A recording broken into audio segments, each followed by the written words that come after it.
What's up, YouTube? It's your boy JB, and we are here today with the review for Ready to Love Season 5, Episode number 5, Sink or Swim, you guys. This was a rather interesting episode, right? So before we get into this review, if you guys are watching this video or any other on the channel and are not yet subscribed to the channel, then I'm going to need you guys to do me a big, huge favor and stop taking me out on this date every week, having me pay for the meal at the end of it. Like, do me a big favor, hit that subscribe button, the like button, the share button, the notification buttons are turned on. And with that out the way, without further ado, guys, let's go ahead and discuss Ready to Love, shall we? All right, you guys. So first, I got to talk about, the comment section. You guys, some of y'all were getting me together. Now, y'all, it was all love. But some of y'all was telling me like, hey, JB, you know that you remember last season, the Houston cast, they were very physical. Yes. The Houston cast was physical. I'm not gonna sit here and say that the Houston cast wasn't physical. You had Alexis, Fly Trap, Fly Swatter, Fly Leaf. All those names that I gave her, right?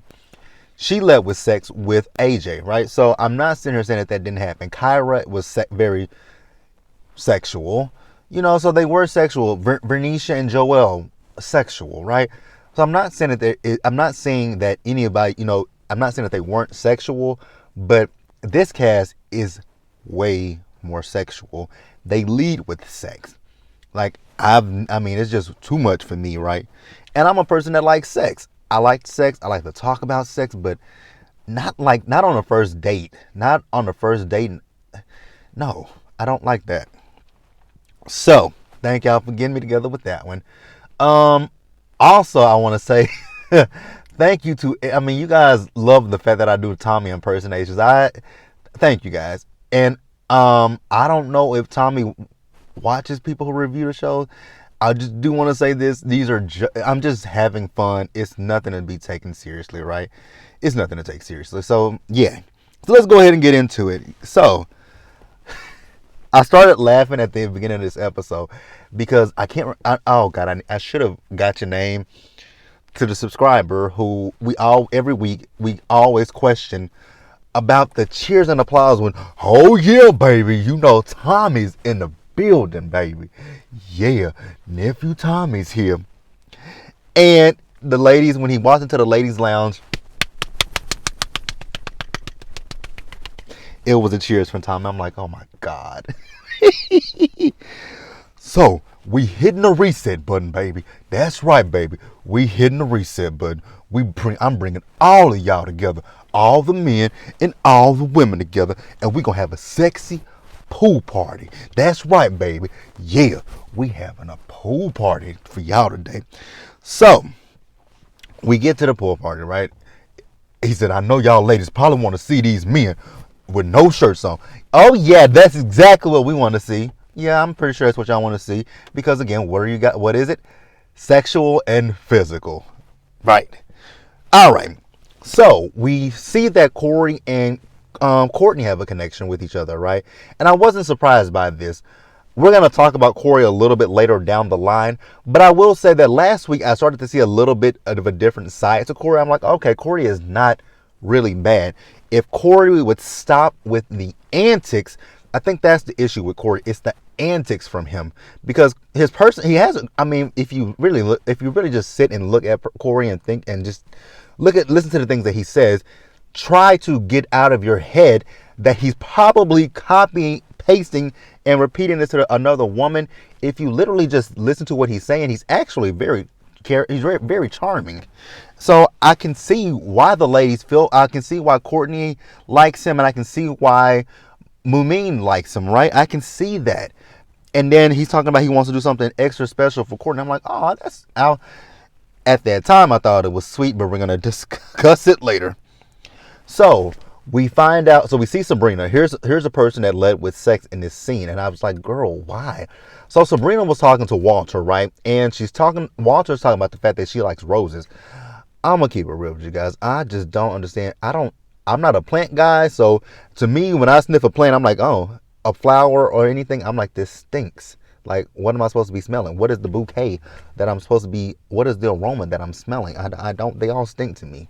But that could, that's just me.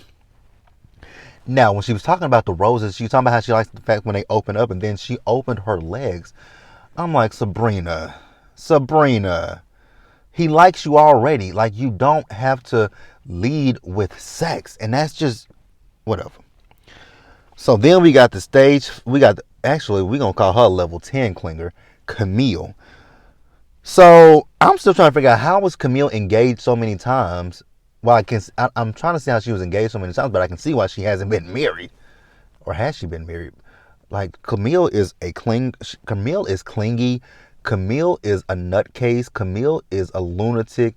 Camille is a psychopath. Camille is a lot of things, and none of them are cute. Single black female. So, we saw Courtney. So Courtney kept finding these little post-it notes, right? Talking about, you were my first crush. You're my number one. And she's like, oh, this must be from Corey. Now, that would be sweet, right? If that would be sweet. It is sweet. We're going to say it right now that is sweet. But we'll talk about it a little bit later in the episode, right? Because I actually did write in my notes, like, I think that was really sweet. And that was actually cute. It's really sweet. It's cute. And it's thoughtful that you're leaving little post-it notes for her around that you're my number one. I've had eyes for you since day one. Like, that kind of stuff is cute. But, like I said, we'll discuss it a little bit later. But let's move forward, you guys. All right, you guys. Next up, let's talk about Tyrone and his eyes. His eyes. By the way, go subscribe to my girl Angel. Her her Twitter. I'm not her Twitter. Her YouTube is, I guess you can call it, a podcast. Go subscribe to her. She's really funny, you guys. She calls him, what did she call him last week? Looky Loo. When she called him Looky Loo, I was like, you know what? That's a good one. I would have said crazy eyes, and not just because he's crazy. His eyes, like I've said, them eyes. One is going this way, the other one's going that way. Like, which way are you looking, bruh? But Mr. Tyrone. Speaking of which, let me talk about this real quick. Oh, and I also want to give another shout out to someone, Little Black Book. He found me on Instagram, and he followed me on Instagram, and I followed him back. So shout out to Little Black Book. I've heard of Little Black Book, but I've never really saw his videos. But that is going to change because I'm gonna go subscribe to Little Black Book, and I want you guys to do the same as well. Go subscribe to Little Black Book. I think he's doing a video. I think he's doing a live tonight with some. I think he has a panel because I saw him putting his Instagram stories about it. So go subscribe to Little Black Book. So yeah. So Tyrone, I was looking at the Ready to Love hashtag on Instagram. Why did I come across Tyrone? This fool was in a shower. I don't know if he was taking a hot shower or a cold shower. He literally had on them same swim trunks he had in this episode. I'm like, is he thirst trapping? Like, what is he doing? And I kept scrolling. So Tyrone is having this awkward conversation with Shiloh, right? And he's telling Shiloh that he thinks that, well, no, he doesn't think, he knows. And I guess I can kind of respect him for knowing. I don't know how he knew this so soon, but I can respect his honesty, right? But you kind of just, you just killed yourself in this show. So he told Shiloh that, with Sabrina, he thinks Sabrina could be his woman, which I don't know what that meant. But with Shiloh, she could be his wife. That was Shiloh. And I don't blame her. I'm like, wow, we haven't even known each other that long, and you can see me being your wife? Like, pump the brakes, buddy. Like, and I like the fact that Shiloh said she wants to continue through this process, and I'm like, exactly. Like, the thing is, he's putting all his eggs into one basket. And I think that's the one thing about Ready to Love that kind of annoys me just a little bit, even though I've only been watching it since last season. But you see people put their card on one person. Like last season, it was Amber and it was and KG. KG literally didn't date anyone else but Amber. And Vernisha with Joelle. She didn't really talk to anybody else but Joelle. And the same with, Alexis liked Jason and AJ, but she was more specifically into AJ for God knows what reason. And now, like, I just don't understand. I mean, I get it. You guys might have someone that you like more than others, but this is a date. It's a show, and when it comes to dating, you want to date around. You want to get to know as many people as you can, right? You want to just go out, see if me and this person mesh well together. If we don't, hey, I got you. I got you that I can go on a date with on Sunday, and be like, okay, we have great communication. We have a lot of things in common, and I think that's what these people are missing. For me, like I said last week, it's all for me with these people. It's all about the physical. Get out of the physical. If you guys can let go of the physical aspect of things and get to the emotional, the community, get deep with each other, and that's what these people are missing. Y'all ain't going deep. But I'm not even gonna harp on that too long. So we about to move it forward, you guys. Okay, so you guys caught me laughing just a minute ago. The reason why I'm laughing is because of this, because of my notes. Hey. So it's time for me to throw y'all a curveball. That's right, baby. In Ready to Love history, we bringing 2 new sexy singles. Bring them on out. Welcome to, ladies, let me bring out a man for y'all, Mr. Sean. Hey, good looking fella. All right, gentlemen. So I got a new lady for y'all to take a look at. Bring out Miss Sydney. Oh yeah, she bad. First of all, what the did Tommy have on? I'm like, is that a peacock? Do you have on a peacock flannel pajama set? Cause it just looked like that. I was really trying to figure out what Tommy had on. So yeah, so Miss Sydney, you gonna mix and mingle, and Sean, you mix and mingle. So ladies, this week the ball is in your court. So y'all are gonna send one man home this week. So I'm gonna meet y'all later in the ladies' lounge, and y'all gonna tell me who y'all sending home. So y'all have fun, mix and mingle, and I'm out of here. All right, yeah. All right, yeah. Now he don't do all those, man. He don't do that. That's just what I think of when Tommy talks. That's just what he gives me. He doesn't do that, but the way that I do that's exactly how. In Ready to Love history, I'm bringing in 2 new sexy singles. Bring in Sydney and bring in Sean. Like he, it's funny. And I was watching the Ooh Ladies First panel. Shout out to the ladies of the Ooh Ladies First panel. Bondi, Jamie, Niecy, and Jaylee. Shout out to all of them. Now, I haven't finished the interview, but I was watching. I'm almost finished with the interview, but they did a really great job, interviewing Tommy. A lot of things Tommy said was above his pay grade, which I pretty much figured that. And he knew when they were talking about, the clowns. He knew exactly who they were talking about, because I think I don't know if they watch YouTubers or if they actually I know they look at us on Twitter, because Will Packard has liked some of my tweets before. Last season a lot. Will Packard liked a lot of my tweets. It wasn't really him. It was his production company. They liked a lot of my tweets last season. Yeah. So shout out to them. But I lost my train of thought, to be honest with you guys. We introduced Sydney. Sydney is really gorgeous. Sydney is a beautiful, beautiful woman. Gorgeous. Frank was like, oh, damn, look at her. I'm like, what about Aisha? Do you and Aisha have a connection? So yeah, he was looking Sydney up and down. Now I will say none of the women really, with the exception of Aisha, none of the women really were drawn to Sean. Sean is 44 and Sean is 44. What he does for a living, I do not know. Sydney is 33. I think she's an entrepreneur. So we see them and they're talking, right? So at one point we saw Sydney and Sean talking to each other, and Mumin and Zadi were there, right?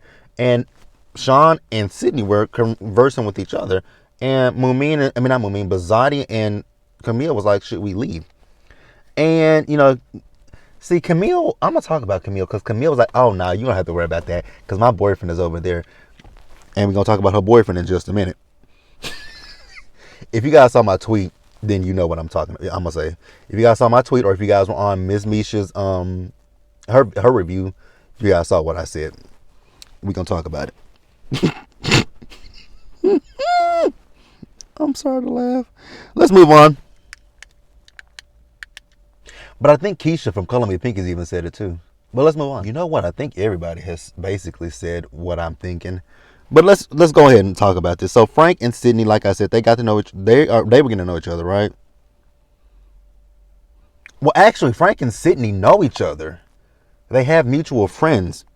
So then Tyrone is a big dunce. So it was cool for Tyrone. I had an issue because of the way Tyrone did Carrie last week, right? Talk about she was aggressive, right? Look at you. You doing the same shit to Shiloh. But where we at? My friend just hit me. My friend just texted me, so that's why I got kind of distracted. But Tyrone is an idiot, because why are you over here talking to Sabrina? Sabrina is talking to you about you guys, the connection that she has with you, but instead you open your big mouth and say to her, that you can see her being your woman, but you really see Shiloh being your wife. You have a stronger connection with her. I was like, dude, how? I mean, I respect honesty, but not in this process, right? That wasn't the best move. This woman is telling you that she likes you and she has a connection with you. You know what? I'm actually kind of realizing it a little bit more and more. He lacks communication. His communication skills are not up to par. He doesn't know how to effectively communicate with women, or I would say people in general. So let's move over to Corey. So, you know what? Because right here in my notes it says Corey is he's not really a bad guy, right?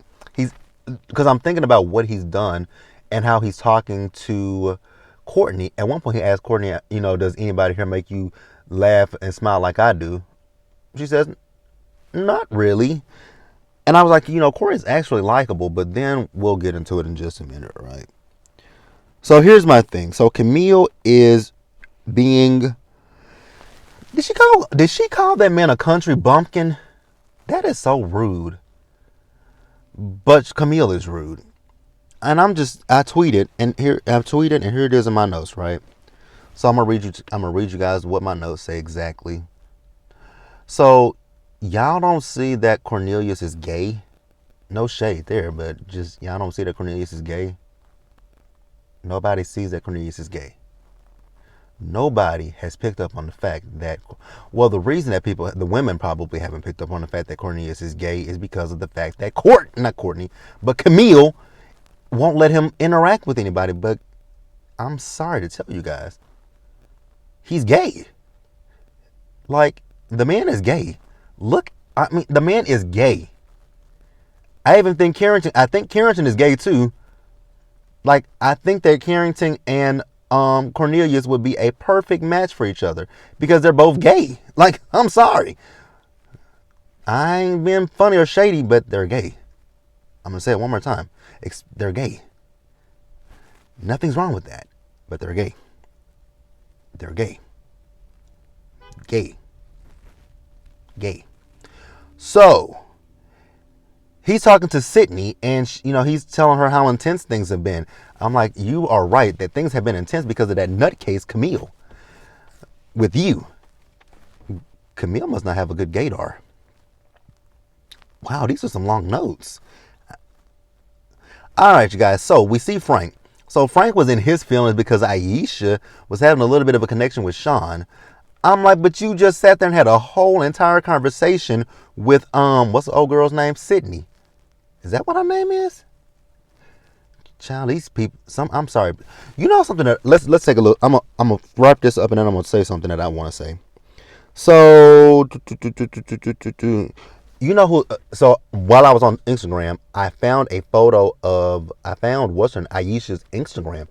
Man, she is gorgeous. It's just her hair color. The blonde. The blonde doesn't really work, I don't think, but she's very gorgeous. Maybe I don't think it's the platinum because she has different hair colors. She is beautiful. So Corey told Courtney about the cards. I'm not gonna go too deep into it yet. We're gonna get there. But the thing that I want to talk about before we move forward is the fact that the cast photos, right? Who the hell took them cast photos? Maybe the cast just isn't photogenic. I don't know.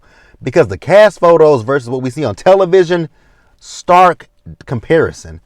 Cast photos, if you looked at them, because when I first saw the cast photos, I'm like, oh God.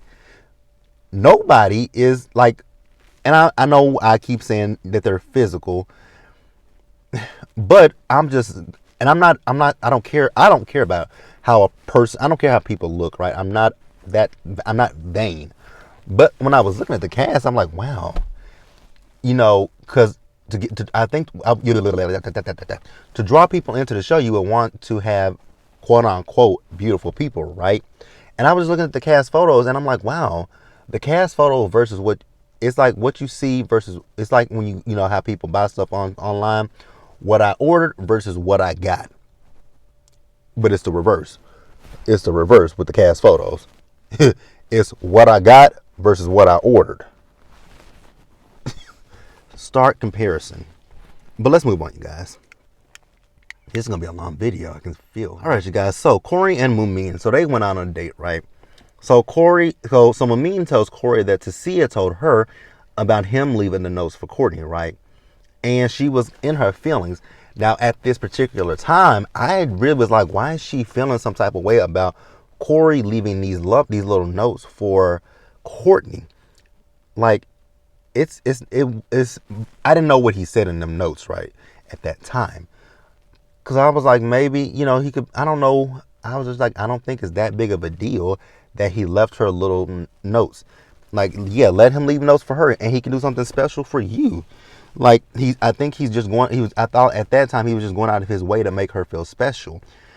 So she asked him about it and Corey could never give her he never gave her a definitive answer, right? He deflected. He literally deflected. And, where are we at? Yeah, he deflected every question that she asked him, right?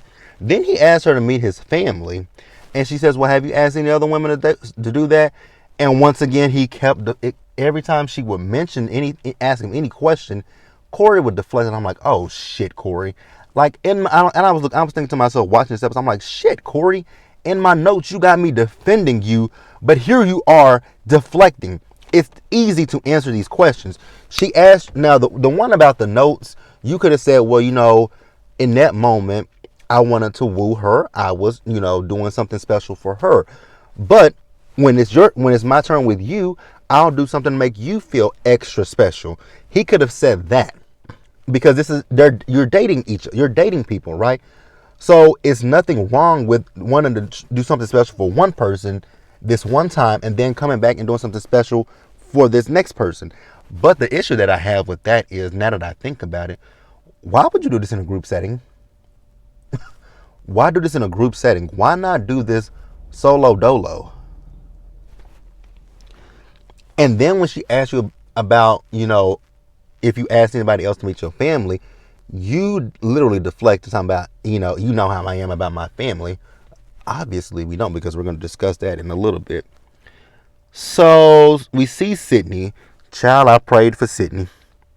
I was praying for Sydney because Sydney went on this group date with Camille and Cornelius, and she had Dante there. I'm like,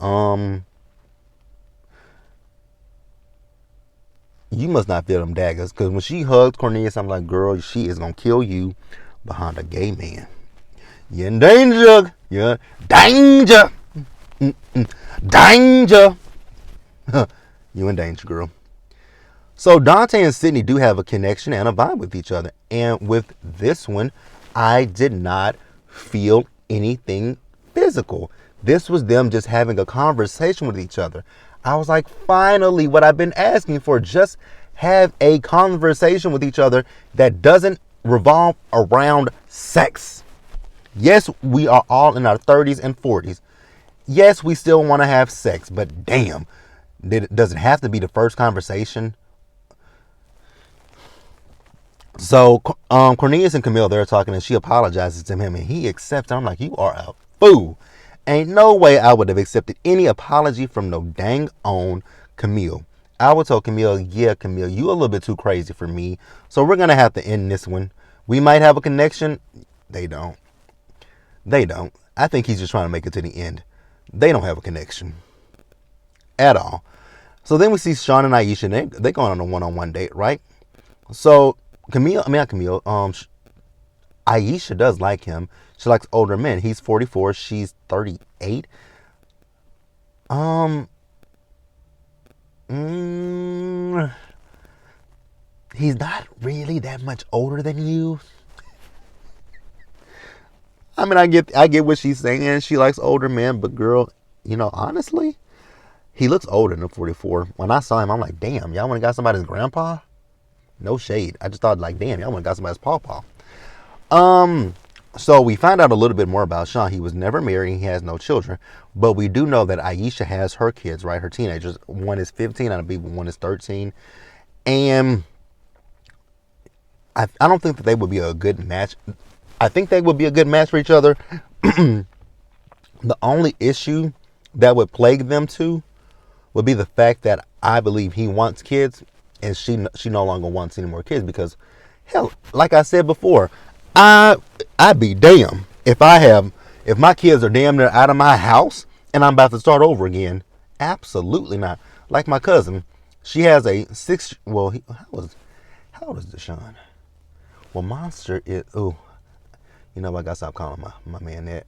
My boy. Kai they're the same age. So Kai, they're 8 years old. Yeah, Kai and Deshaun are 8. And my other her daughter, Shauna is 20. Shauna is 19 or 20 years old. So yeah, she waited to have another kid. I'm like, girl, you was, why? Well, she technically didn't know she was pregnant with him. Yeah, that's neither here nor there. But yeah, her kids are 15 and 13. Damn near about to be out of the house. So I don't blame her for closing up shop and not wanting no more kids. Don't blame her. So then we see the ladies. Hey, ladies. So we back in the ladies' lounge this week. So I need y'all to tell me who y'all feeling and who y'all not feeling. So the ladies talk about who they're feeling, right? So I'm trying to remember all the names because I don't always write down all the names about who they're feeling. I know that I heard Dante. I heard Dante. I heard, who else did I hear? Dante, Cornelius and Dante. Those were the two names that I heard. Phil. Did I hear Phil? I think I heard somebody say Phil. I can't remember. But hey, I do remember the names they not feeling, and it's 3 of them. It's Corey, it's Sean, and it's Tyrone. So now this is interesting how they did this elimination. Really was interesting. So the elimination. So we saw the 2 people go out. So we saw Tyrone. He met up with Shiloh, and we saw Courtney. She met up with Corey. I was like, oh wow. And I put 2 and 2 together right away. I'm like, they sent them both of their asses home. Because I'm like, it's got to be. Because I'm like, look at this. It's 2 people that they have a connection with. I'm like, they're about to get their asses sent home by both Courtney and Shiloh. And lo and behold, that is exactly what happened. And I don't feel no types of way about it. Because I just don't like so earlier I was defending Corey, saying that what he did was cute and what he did was sweet, right? But he did the same. He was telling the women the same thing. He was telling, so the damn Post-it notes he was leaving for Courtney was the same thing he was telling to Mumin. And and Mumin said, well, let me ask you a question. Pump the brakes. Did he ask you to meet his family? She said, girl, I know you lying. Like Corey. Obviously, this copy and paste is not working for you. Why did you feel like, obviously it hasn't worked up to this point, right? Why have you not, do you not know what the definition of insanity is? Do you not know what the definition of insanity is? You keep doing something that's not working, expecting a different result. It's not going to happen. Stop it, Corey. Stop it. You know, I hope they go in. I hope Tommy definitely tells him about himself at the reunion. I really do. But that's it, you guys. Let me know what you guys thought about the episode. Leave your comments in the comments section below. Subscribe to the channel and hit the notification bell button so you guys are notified when I drop anything else. Share the video and until the next one, you guys stay safe out there. Take care of yourselves. Remember, wash your hands, wear a mask, socially distance, be blessed, and I'm going to catch you guys later. And this is a long ass video. Bye.